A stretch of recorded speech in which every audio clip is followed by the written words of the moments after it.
I'm sure you know on some level that global warming is happening, the climate is changing and things are getting warmer.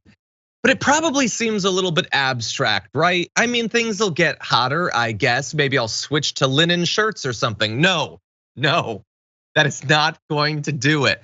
There has been some new research revealed in the last week that I found to be one of the most horrifying bits of news I've seen in a long time. And it has to do with how much hotter it's gonna get across a wide band of America in just the next couple of decades.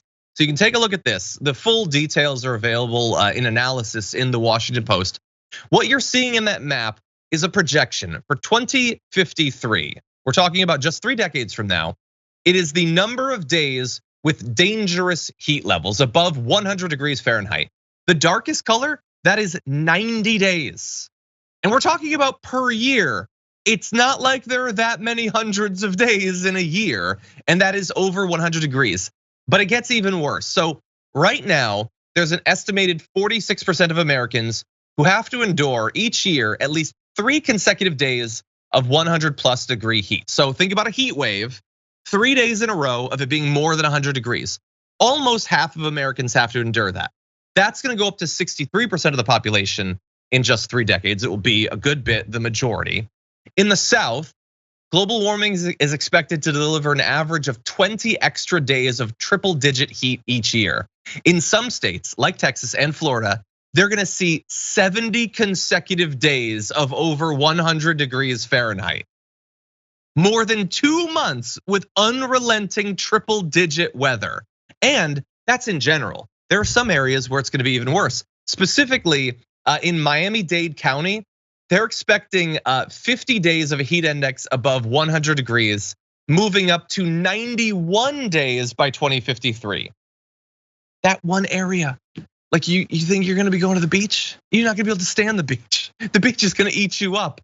And that's just a couple of decades from now. You can see in this image, like a north-south band through the center of America. This is the number of counties experiencing at least one day with over 125 degrees. It increases from 50 counties to more than 1,000 counties. That's not even triple digit. That's way beyond 125 degrees. When that happens, like randomly in India one day or something, we talk about it every once in a while. When it happens, it is international news. That's going to be happening basically every single year to 1,000 counties in one part of the country. Now I have more disturbing numbers here, but Jackson, let me know what you think about this. Well, the most disturbing thing is, to think like, I'm 30 years old, and just within my life, I've seen climate conditions steadily worsen, whether it be hurricanes every year, the flooding that just took place throughout the Midwest, including St. Louis, where I'm from, and just the heat. Just what you can see and feel within your own life without looking at things at the macro data. I work out outside in the winter, in the summers and stuff like that, and I'll go running and it'll be like, upper 90s, but you're from out in these areas and it gets humid and it'll just be outside and it's like, man, it's hot. And again, though that increase, that means since over the next few decades, we're gonna steadily feel that. Like it's not gonna be like some really slow thing. It's gonna be like every year, it's hotter, it's hotter, it's hotter. And the whole ecosystem's getting thrown out of whack. Entire food supplies for animal systems within the oceans are being destroyed, which if impacts everything else. It gets warm here and cold here where it shouldn't be. That throws off the rains. Everything is getting thrown out of whack. Basically also we can uphold the petrodollar, but one of the things that always brings me hope for this is I look back to how we used to put lead in all of our products, and it took decades for us to get lead out. And it was for the same reasons that we're keeping our greenhouse gases going. It was all for money, but eventually that fight was won. So unfortunately, we're gonna have to make some extreme adjustments, but we're gonna have to win this fight or we're not gonna make it. Yeah, and we're gonna make those extreme adjustments so that in 2053, we don't have to make what seem like by definition extreme adjustments to like not being able to go outside for months at a time potentially. And of course, look, people will have to. People work outside. There are going to be so many more people literally just dropping dead on the job. Yeah. And there's at least 3 more details to this I want to give. And there's so much more that's been coming out recently about this. I would love to just do a whole show on it. But one is the reason we focus on 125 degrees, National Weather Service uses that as the estimate for when heat stroke becomes highly likely, okay? Also, while there's no set temperature threshold at which roads, bridges, and trains start to fail or water pipes break, recent examples show that it doesn't even take a 125-degree day to overtax essential infrastructure, and that will be very much the norm in the scenario we're talking about. So we're talking about literally weather that will kill people on a regular basis. Also, as with basically everything, you'll be shocked to find out it's not gonna be affecting everyone equally. Here are estimates of the percentage of population broken down by race affected by dangerous heat, either in the current day, which is the orange dots, or 2053, which is the red dots. So it will increase for all groups, but it is already higher for Black Americans, and they will reach basically 80% will be affected by this weather that is highly likely to produce heat stroke. So if you're poor, it's based on socioeconomic status, it's based on race. There's these inequalities baked into basically all of this, Jackson. And we're gonna be seeing the climate effects of this unequally distributed as well. It ain't gonna be the billionaires that are sweating it out day after day when these temperatures rise. Yeah, but eventually it will be. So it may not be by 2053, but they can't hold it off for too long before eventually it reaches out to them too, which is the bigger arching problem. But I was reading about Las Vegas's infrastructure a couple of days ago, and it was pretty interesting, basically, because that city is located in a place that, until the gambling economy changed it, it's really not ideal. It's one of the driest places on earth, but they pretty much recycle literally every single drop of water that's used in the city. They don't, as of recently, they don't allow people to have like real grass yards because it's a waste of water to keep that grass alive. Things like that is gonna be what we're gonna have to do in more and more cities across the nation, to where we're gonna have to make sure we don't waste a single drop of water, because rivers are drying up and just our sources of fresh water in general are drying up. So we're gonna have to see some remarkable feats of engineering over the next few decades for us to maintain our future.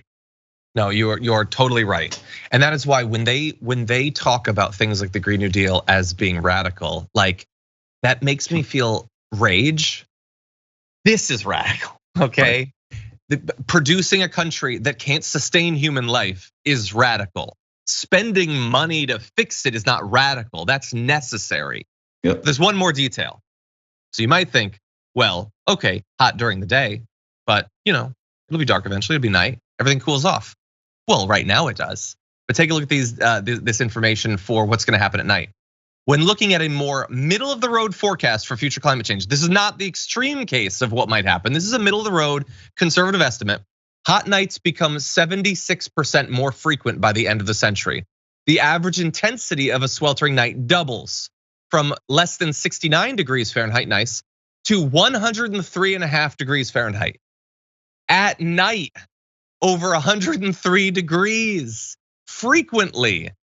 There will be no refuge from the heat. Even once the sun goes down, we will continue to broil.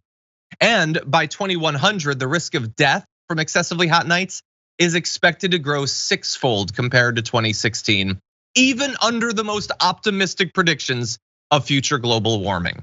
We are talking about people literally dying in their beds thanks to this. But we're told that we're radicals for wanting to transition away from coal relatively rapidly. We're gonna have to start making settlements underground. We're gonna turn into blind cave people. Rise of the mole men. Right, subsects, literally, to get away from the heat. Exactly. And that's what we're dealing with. And again, the craziest thing is, it's like, all of us can see this and playing out in real time, that these conditions are worsening, like actively worsening. It's crazy. 100%.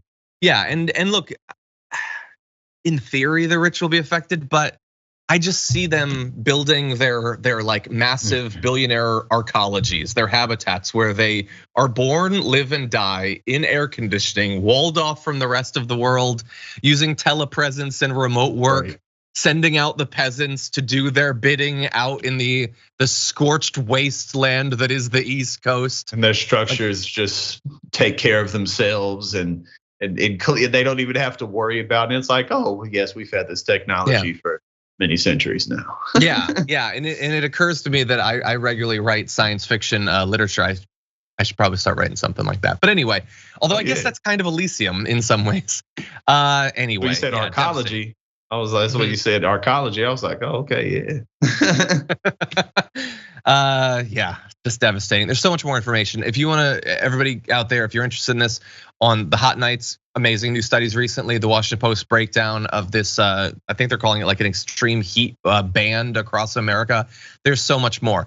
Meanwhile, climate activists were filling in the holes in golf courses to protest water use exemptions in areas of extreme drought being given to golf courses, and they're being called the radicals.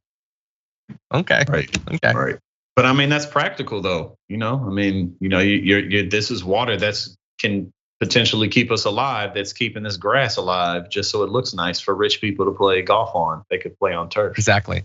Yeah, activate challenge mode. The entire course should be a sand trap. That's right. Real man's golf. Alpha golf. Anyway, by the way, soon it will be a sand trap, the entire thing. Right, exactly.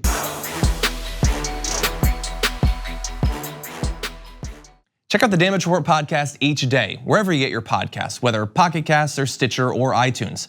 You can join me as I give you the news and stories you want, with a range of co-hosts and interview guests jumping in on the fun each day. Again, that's the Damage Report, wherever you get your podcasts. And if you get them at iTunes, don't forget to rate and review. Sometimes I'll read them live on the show.